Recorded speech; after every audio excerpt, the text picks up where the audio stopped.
Hi friends, இன்றைக்கி பூச்செடிக்கு நீர்ப்பாசனம் எப்படி நம்ம தண்ணி விடணும் அப்படின்றத பார்க்கலாம். நம்ம வீட்டில் வளர்க்கக்கூடிய பூச்செடிகளுக்கு நம்ம நீர்ப்பாசனம் எப்படி செய்யணும் அப்படின்னு பார்க்கலாம். இப்போ நான் தொட்டியில் வளர்க்கக்கூடிய பூச்செடிகளுக்கான நீர்ப்பாசன முறையை சொல்கிறேன். செடிக்கு நம்ம தண்ணி விடுறது வாரத்துக்கு ஒரு தடவை ட்ரைனேஜ் ஹோல் வழியாக தண்ணி வெளியே வர வரையும் தண்ணி விட்டுருங்க. வாரத்துக்கு ஒரு தடவை இந்த மாதிரி நீங்கள் தண்ணி விட்டுருங்க. அதுக்கு அடுத்த நாட்கள்லேருந்து மேல் மண் நல்லா ட்ரையாக காஞ்சி இருந்தால் மட்டும் தண்ணி விடுங்க.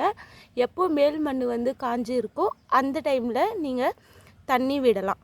அதாவது காலையிலேயோ இல்லை ஈவினிங்கோ அந்த மேல் மண் காஞ்சிருக்கும் பொழுது நீங்கள் தண்ணி விடலாம். இப்போ ஈவினிங் நீங்கள் தண்ணி விடுறீங்க அப்படின்னா மறுநாள் காலையில் தண்ணி விடணுன்ற அவசியம் கிடையாது. கண்டிப்பாக மேல் மண்ணும் ஈரமாக தான் இருக்கும். மேல் மண்ணே ஈரமாக இருக்கும் பொழுது வேர் பகுதியில் இருக்க மண்ணும் கட்டாயமாக ஈரமாக தான் இருக்கும். நம்ம காலையில் தண்ணி விடணுன்ற அவசியம் இல்லை.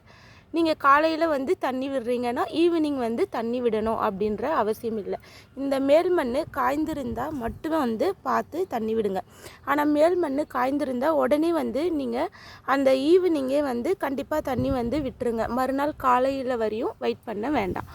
அடிக்கடி வேர் பகுதியில் இருக்க மண்ணை ஒரு 5 நாட்களுக்கு ஒரு முறை ஒரு 2 இன்ச் அளவு கிளறி விடுங்க. இந்த மாதிரி கிளறி விடுறதால வேர் பகுதிக்கு ஆக்சிஜன் நல்லா கிடைக்கும். வேர்கள் சுவாசிக்க இது பயனுள்ளதாக இருக்கும். செடியோட வளர்ச்சியும் தடைப்படாமல் இருக்கும். அதுக்கடுத்ததாக பார்த்தோன்னா இந்த வாரத்துக்கு ஒரு தடவை நீங்கள் ட்ரைனேஜ் ஹோல் வழியாக தண்ணி விடுறீங்க. இதுவே ரொம்ப கடினமான வெயில் காலமாக இருந்ததுன்னா இதை அப்படியே நீங்கள் 5 நாட்களுக்கு ஒரு தடவை ட்ரைனேஜ் ஹோல் வழியாக தண்ணி விடுற மாதிரி பார்த்துக்குங்க. ரொம்ப கடுமையான வெயில் நேரங்களில் 5 நாட்களுக்கு ஒரு முறை அந்த மாதிரி விடலாம். மற்ற நேரங்களில் நான் சொல்கிற மாதிரி மேல் மண் காய்ந்திருந்தால் மட்டும் தண்ணி விடுங்க. மண் பொல பொல பொலன்னு தண்ணியோட சேராக இருக்கக்கூடாது. ஈரப்பதம் மட்டும் இருக்கணும். அந்த ஒரு பதத்தை மட்டும் நம்ம மெயின்டைன் பண்ணும்பொழுது செடிகள் ரொம்ப ஆரோக்கியமாக இருக்கும்.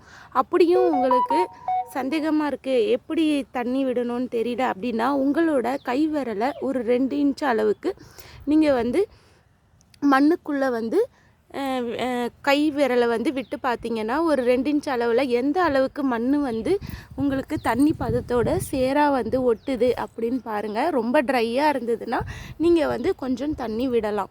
அதாவது இந்த தண்ணி நம்ம மேல் மண் காய்ந்திருக்கும் போது தண்ணி விடுறோம் இல்லைங்களா, அந்த தண்ணியை நம்ம ஒரு அரை தொட்டி அளவு தண்ணி உள்ளே போகிற மாதிரி விட்டால் போதும்.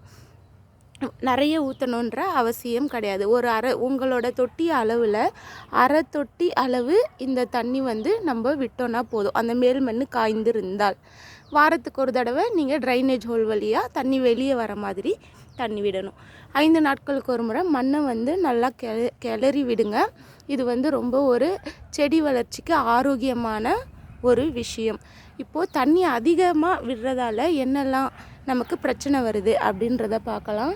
தண்ணி அதிகமாக விடும் பொழுது வேர்கள் சுவாசிக்க முடியாது. அந்த தண்ணியோட அழுத்தம், அந்த மண்ணோட அழுத்தத்தால் வேர்கள் சுவாசிக்க முடியாமல் வேர் அழுகல் நோய் நம்ம செடியை பட்டு போக வாய்ப்பு இருக்குது. அதே மாதிரி ட்ரைனேஜ் ஹோல் வழியாக எப்போவுமே தண்ணி வெளியே வர அளவுக்கு நம்ம விடும் பொழுது அந்த வேர்கள் சத்துக்களை எடுக்கும் பொழுது நம்ம அந்த மாதிரி தண்ணி விட்டுருவோம்.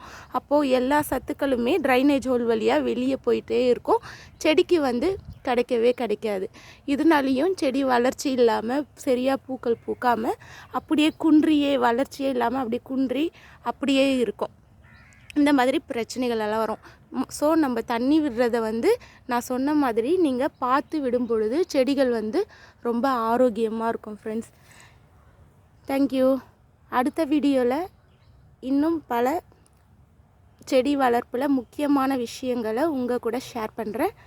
தேங்க்யூ. Bye bye.